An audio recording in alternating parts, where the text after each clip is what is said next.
Hi there, this is Ranjit, and in this video I'm going to talk about the S4 update. I got this update on 11th June over the air, and now it's about 5 or 6 days since I'm testing this one. And yes, if you have seen my earlier video regarding the annoyances that I had with the Galaxy S4, this update does try to fix most of the issues, but not every issue is solved with this update. And let me talk about the good things about this update and some of the things that have not been fixed.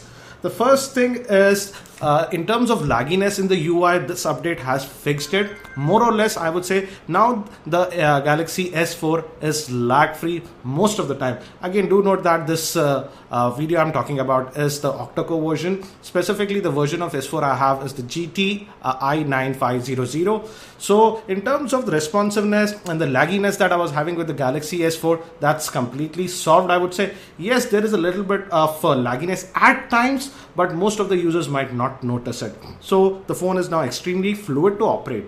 The second thing that they have partly solved is the storage issue, and some of the apps now can be moved to the micro SD card. Again, it's not a full-fledged solution, I would say. I have actually already made a video regarding the moving of apps from the internal storage to the external SD card, so you can check out that. But again, it's not like every app can be moved, so you can check out that video for more details.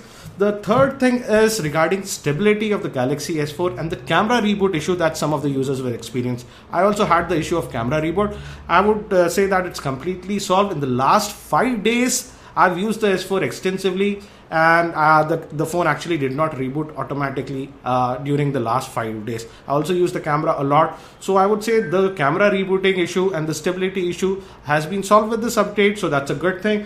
Now, some of the users have also asked me about Wi-Fi and battery life. I never had a problem with the Wi-Fi reception on this S4, and also the battery life that I got was great, and that's the same after the update. The battery life that I get on the Galaxy S4 is very good, and the Wi-Fi reception is also very good.